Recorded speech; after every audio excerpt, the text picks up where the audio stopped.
नमस्ते दोस्तांनो, तुम्हाला सर्वांना दिवाळीच्या खूप खूप शुभेच्छा. आणि मी आज दिवाळीनिमित्त, दिवाळीमध्ये असं पण तुम्हाला सुट्टी आहे, तर मी तुमच्यासाठी 2 फ्री कोर्स घेऊन आलो आहे, जे की ऑनलाईन आहेत आणि ज्यात तुम्ही फ्युचर सेल्फ डिपेंडेंट पण होऊ शकतात. तर ते कोर्स आहेत मित्रांनो, कुकिंग आणि क्लिनिंग. तर कुकिंग हे आपण स्टेटस ठेवतो, बेस्ट हाफ किंवा बेस्ट वाईफ वगैरे, तर त्यापेक्षा बेस्ट आहे तुम्ही आमच्या वहिनींचे कामामध्ये किंवा फराळ बनवण्यात मदत करा. सोबतच दुसरं आहे क्लिनिंग. कुणी जरी किती जरी मोठं राहिलं त्याला लेंटर हे पुसावेच लागतात, फॅन हे साफ करावेच लागतात. तर हे 2 बिझनेस किंवा हे 2 कोर्स तुम्ही सुट्टीच्या ह्या 4 दिवसामध्ये करू शकता आणि तो यामधून तुम्ही नंतर तुमचा बिझनेस पण स्टँड करू शकतात.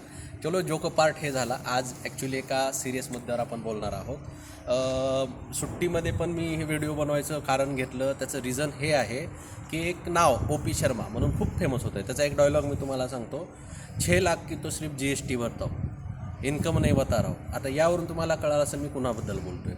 तर मित्रांनो, हे एक प्रकारचं खूप मोठं रॅकेट आहे, एक जाळं आहे आणि मी यांचे व्हिडिओ पण पाहिलेत आणि यांचा गुगल डेटा पण चेक केलेला आहे. तुम्ही पण स्वतः करू शकता. 2012 पासून ते 2025 पर्यंत या कंपनीजने जवळजवळ 300% ग्रोथ घेतलेला आहे आणि फक्त गरिबांना वेड्यात काढून.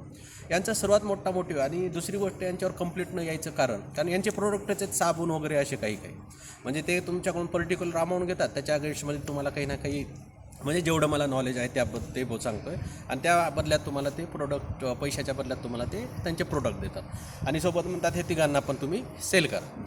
साबण बेचणे का बिझनेस म्हणल्यावर थोडे रील बनतात, त्या हिशोबाने म्हणतो आहे. आणि राहिला प्रश्न OP शर्मासारख्या लोकांचा, तर यांचा रोल काय आहे, हे सूट बूट वगैरे घालून सर्व काय करतात की तुम्हाला अट्रॅक्ट असं दाखवतात की माझं इन्कम किती. आता ज्या माणसाचं 100 करोड टर्नओव्हर आहे, तुम्हाला वाटतं की तो असे सेमिनार घेत फिरेल? आहे पॉसिबल ते?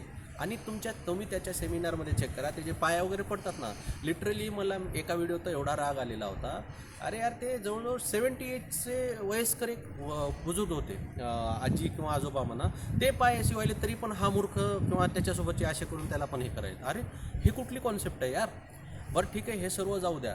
तुम्ही याच्या डीपमध्ये जर गेलात, तर डीपमध्ये गेल्यावर तुम्हाला हेच कळेल की तिथून सक्सेसफुल तर कोणी झालं नाही. तो पण मुलगा जो डायमंड बन के आऊंगा म्हणून त्यानं ते टाकलं होतं स्टेटस, त्याचं पण तुम्ही स्टेटस बघा. तो पण आता काय म्हणतो, मी कुछ नाही करता आणि मी सध्या लॉचं स्टडी करतो आहे आणि त्यावेळेस मला असं नीट त्या मार्केटिंगमध्ये होतं म्हणून तो व्हिडिओ मी बनवलेला आहे, बट मी सक्सेस झालेलो नाही आहे. आणि हीच रिॲलिटी आहे मित्रांनो. आणि तुम्ही जर त्याच्या डीपमध्ये गेला तर खूप हे लोक टार्गेट करतात. मी का विशेष करून आज वहिनी लोकांचं नाव का काढलो, हे टार्गेट करतात हाऊसवाईफ. ह्यांचं 70% टार्गेट हे हाऊसवाईफ आहे. का? त्यांना हे स्वप्न दाखवतात की बाबा तुम्ही बसून आहेत घरामध्ये, तर तुम्ही फक्त 2 मिनटामध्ये हे करा, तर तुमचं असं होऊन जाईल, तुम्ही सेल्फ डिपेंडेंट होताल. दुसरं टार्गेट आहे यांचं, रिसेंटली पासआउट होऊन ग्रॅज्युएट होऊन बाहेर पडलेले स्टुडंट्स. त्यांना पण हे असं दाखवणार. नवीन रक्त असतं, ॲम्बिशियस असतात, खूप मोठे स्वप्न असतात. म्हणजे जसं की त्याला जर विचारलं काय करशील, अरे मला 2-4 वर्षामध्ये चांगली कार घ्यायची आहे, बंगला बांधायचा, अशी त्यांची स्वप्न असतात. हे त्यांचं दुसरं टार्गेट झालं. अशाच प्रकारचे. किंवा थर्ड म्हणजे एकदम हाय एज, जिथे की आता त्यांचं रिटायरमेंट झालेलं आहे किंवा ते काही अर्निंग नाही आहेत किंवा काही काम करत नाहीत, असे लोक. आणि यावर केस न पडायचं किंवा कंप्लेंट न यायचं रिझन आहे, पहिली गोष्ट तर कुठलाही फ्रॉड झाल्यावर माणूस सांगायला भीतो की बाबा मी सांगितलं होतं, मी मूर्खात निघालो म्हणून लोक मला नाव ठेवतील.